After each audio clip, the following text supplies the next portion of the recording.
Greetings. I am Michelle Dillard, and I am so grateful to be with you today as we talk about entrepreneurship. Entrepreneurship in this time of creativity, everyone is trying to find some other stream or some other way to have additional income. Entrepreneurship, let me say, is not for the faint at heart. It sounds good. It sounds like it would be fun. It sounds like it's the thing to do. But entrepreneurship requires serious dedication, serious commitment, a over extended amount of discipline, and a whole lot of sacrifice. Now, if you think this is something you want to do, then you really need to sit down and, as my mother or my father would say, count the cost. What is it that I can do or I want to do that will help bring additional income? But most importantly, what can I do that will help other people? So, what made me decide to go and start my own small business was, first of all, I love to cook. Cooking is a therapy for me. Um, But because you love to do something, because you have a passion for something, it does not say that you ought to be an entrepreneur. So I had to stop and consider, is this really what I want to do? Is this something that I can do? Is this something that will sustain my lifestyle? So there are some questions that you need to ask yourself. First of all, why do I want to be an entrepreneur? Secondly, what can I offer that will be helpful to a demographic of people? So, if you want to be an entrepreneur because you say, I want to own my own business, I want to make my own money, that's not reason enough. If you want to be an entrepreneur because you say, well, I want to help people, that's not reason enough, because there are other ways to help people without going into business for yourself. When I decided that I wanted to open up and or start a small business, I talked to my older brother, and we had a very uncomfortable conversation because he laid down all of the why I shouldn't do what I was doing. Um, and I was glad for the conversation, but it wasn't the most comfortable conversation because he made me face some truths that I did not think about prior to deciding this is what I wanted to do. One truth was, will you be disciplined enough to go the length that you need to go, or put in the work that you need to put in to make your business successful? Are you going to stick with this when it's no longer easy or fun? Will you be able to quiet or cancel the noise of naysayers? will you be able to will you be able to continue to believe that this is what you can and you should be doing? So after my conversation with him, I went and I began to think about some of the things that we talked about. And one of the first things you have to do when you are pursuing uh, creating or opening or starting a small business, what benefit will my business be to the community?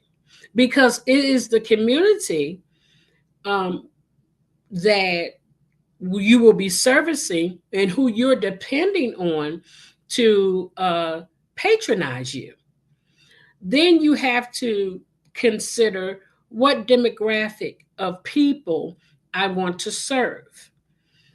You also have to understand that you're not the only one who's doing whatever it is you're thinking about doing. Somebody is already doing it. So you have to think about location. You have to think about what is different about your business. And it just can be one thing. There's one thing that you can offer in your business that separates you from somebody else that's doing the exact same thing, with the exception of the one thing that you offer. So we have to, it's not, and this is important, this is extremely important, that you understand as a small business, if you're starting a small business, it is not going to be built overnight. If you're looking for instant success, if you're looking for large amounts of income coming in, it's not going to happen overnight. It takes time to build a successful, thriving, sustainable business. Now, we have to make sure, and I say we because I'm here to encourage everyone who is listening. If you have a desire and you believe that you can be dedicated, committed, disciplined, and make the sacrifices to start a small business, then by all means, do it. I didn't start, and I want to be honest with you. I don't want to mislead you on any form, but I started, I stopped, and I started again. And then I had to really ask myself, Michelle, is this what you really want to do? And if it is what you want to do, then why are you starting and stopping? So um, I had to really focus and ask God. That is utterly important. I had to ask God, if I should, God, should I be doing this? And if I should be doing it, how should I be doing it? And that's important because sometimes we want, case in point, um, I might like to paint, but I'm not a painter.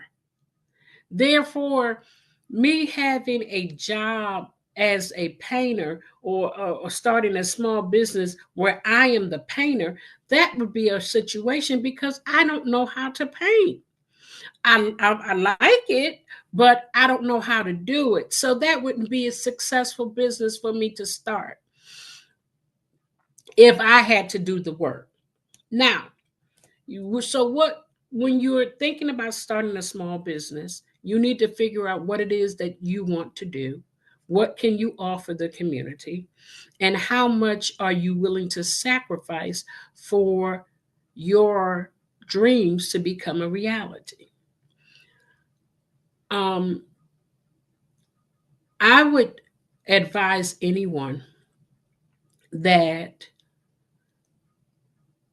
don't get caught up with looking at somebody else and their success and how things are going for them and how things are growing for them and what's happening for them and it's not happening for you.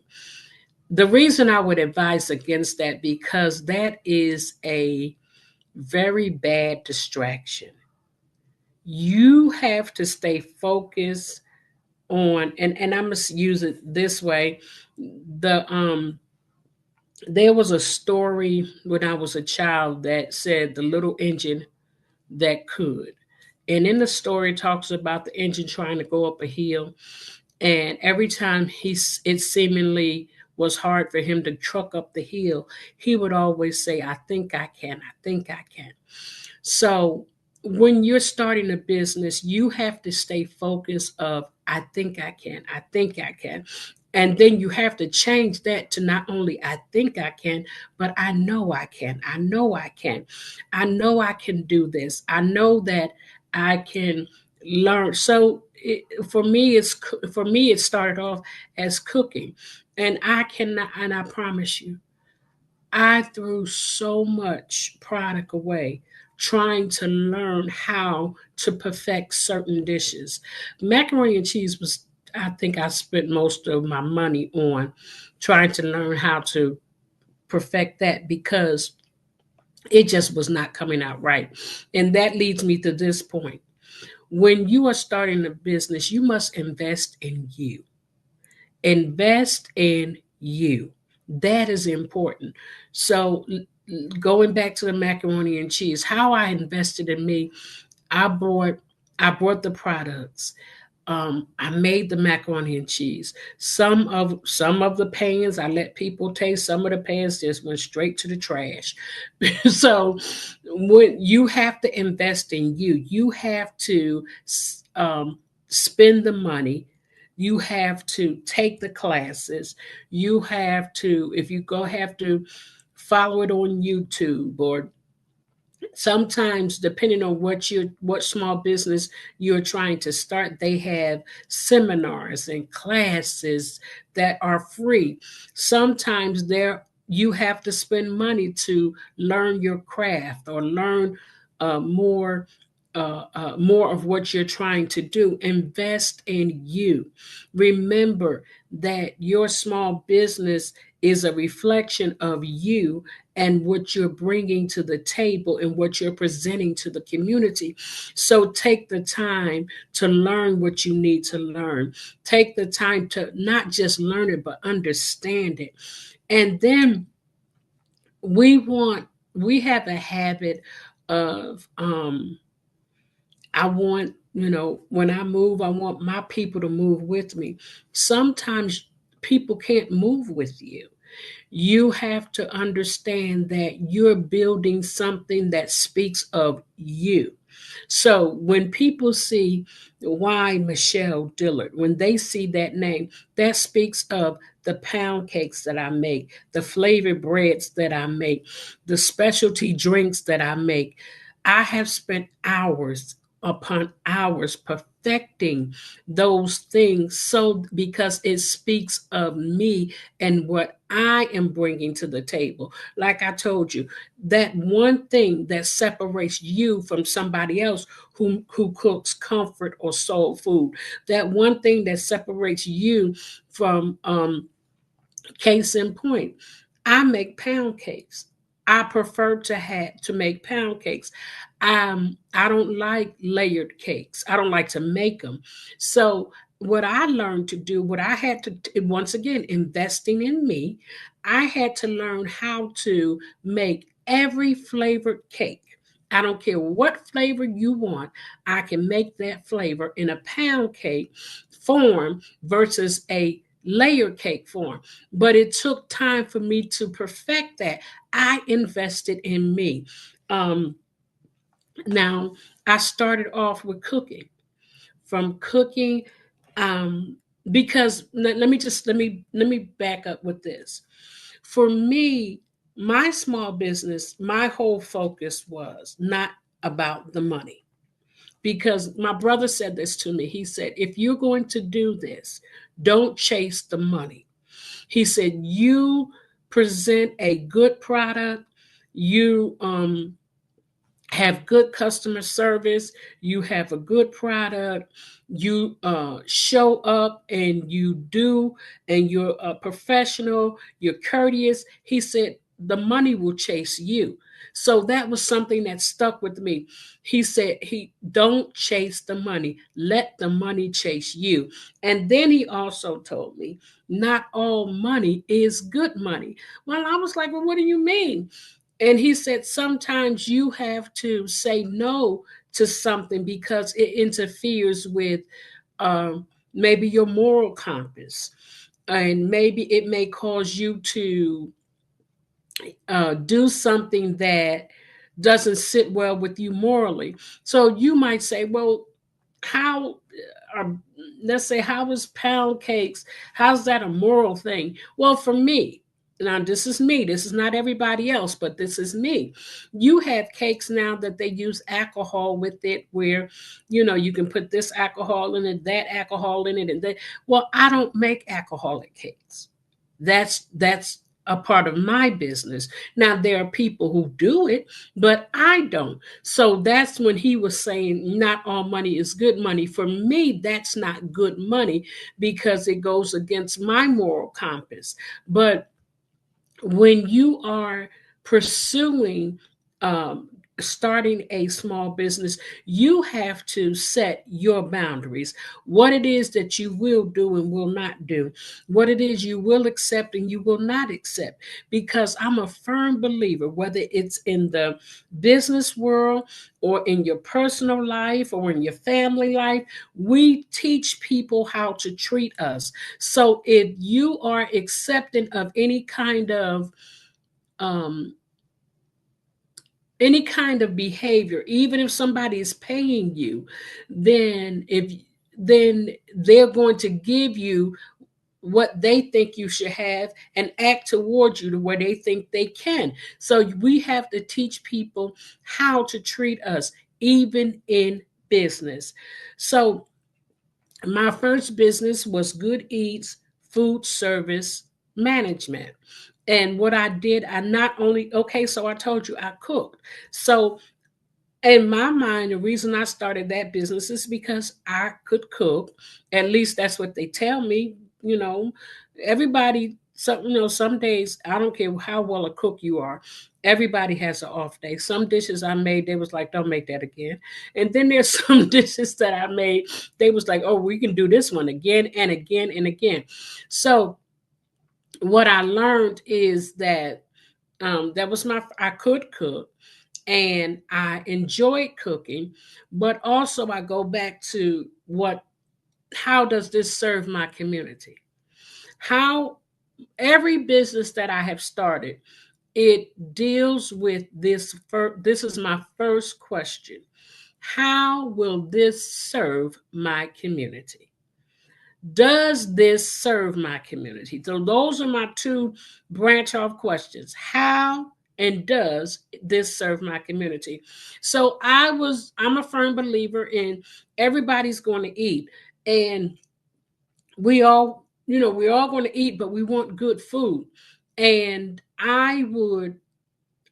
that's how Good Eats Food Service Management became to life, because I wanted to be able to serve people, um, and they be able to eat. How many times have you gone and you be like, this food is just, I paid a lot of money, but this food is nasty. And I didn't, I wanted to be able to serve people good food at a reasonable price. And I thank God because over the last maybe 2 years, I've been able to help feed some homeless people.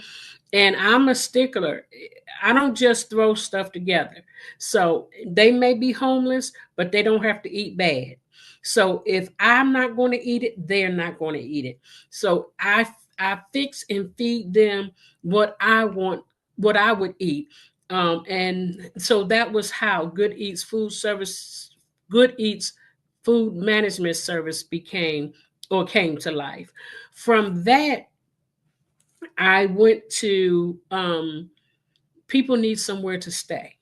And as a landlord, you learn that Um, there's such a thing as a slumlord. People don't care about where you live as long as you're paying them the rent. That bothered me. That bothered me. So I began to search out, and once again, I had to learn. I have made a lot of errors. I have paid a lot of money. As one of my grandmother would say, she would say sometimes bought sense is better. I have bought some, I have paid a hefty price for some sense. I learned, what to do, what not to do. Um, I've had loss in with rental property, but all in all, I stayed focused because ultimately what I wanted to do is to be able to put people in places and in homes that I would want to live in. And that's how I kind of go after things. If I don't want to, if I would not live there, if I wouldn't allow any of my family members or my loved ones to live there, then I'm not going to put anybody else there. Ultimately, if I'm not comfortable living in a place, if I'm not comfortable laying my head down at night to sleep there, then I don't want anybody else to lay their head there and sleep there. Out of Good Eats, then we went to Good Housing Property Management, um, and we formed, we formed that business, and we've been doing good. I cannot tell you that we have not had some, and this is another thing. This is another thing. I want to leave you with, and I have this on my notes, and I want to make sure I leave this with you. There are 10 key things that God gave, and I want to share this with you because He woke me up one morning. God woke me up, and He gave me God's prescription for my success. Now, I don't know if I'm sure you can use it too, but this is what He gave me. And I've kind of been, and there's no kind of, I've been working diligently to follow these steps to ensure my success. Um, we're in a process of trying to do good media entertainment and production. We haven't gotten that off the ground, but it is in our foresight, and we plan to, start trying to go in that area, because once again, the community. For me, I believe that your business should service the community in an impactful way. So we with good media, we want to do, I guess you would say, self-help books, inspirational books, motivational books, to help people navigate through this thing called life. I want to leave. This is important. This is of the uttermost important for me. And I hope what I'm saying is helping uh, to to encourage you who are listening. Please, if you have a dream, then I have another brother that says nothing comes to a sleeper but dreams. So I must say this: wake up out of your sleep and make your dream a reality. And these are the 10 keys God gave me. The number one, keep God first and rely on Him. Number two, believe you can. Number three, listen and learn. Number three, listen and learn. Number four, use sound judgment when making decisions. Number five, know and understand your strengths and your weaknesses. Number six, I must put the work in. I'll go to number 6 again. I must put the work in. Number 7, learn from your mistakes and bad decisions. Number 8, stay prepared and focused. Number 9, pray always and stay humble. And 10, never give up. You heard me say that that was God's prescription for me, for my success. I hope that you will be able to pull from some of those and it will help you in building success and building wealth for you and your family. And let me say this, I had to learn, I had a mentor that said this to me. They said there's a difference in being wealthy and being rich. What you want is to be wealthy because wealth carries on even after you're dead. Rich, that can come and that can go. So I want to build wealth so that when I leave here, my nieces, my great nieces, my great great nieces, and nephews, um, and even other children will be able to benefit from the labor that I put in to build successful, thriving, sustainable businesses. You heard me say about Good Eats, food management service, and good housing, property management, and we're working on good media, entertainment, and production. But all of those businesses fall under my parent company, which is Shot Callers and Family LLC. When choosing the name of our my business, it was done with much prayer and much fasting.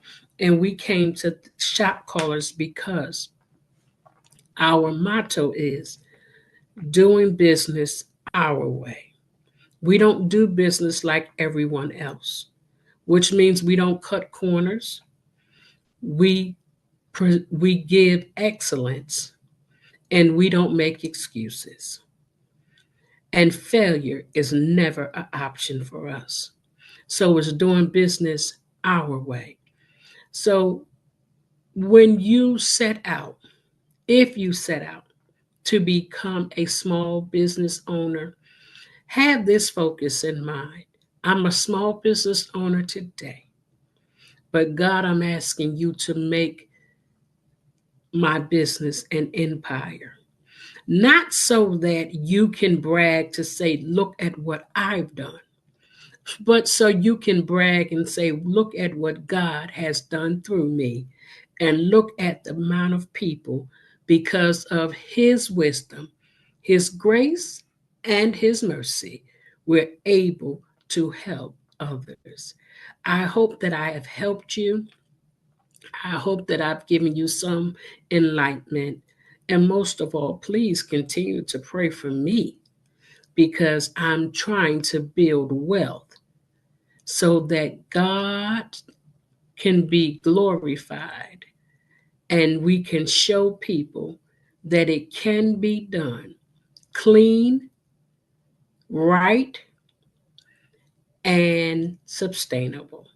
Thank you so very much for your time. Have a wonderful rest of your day.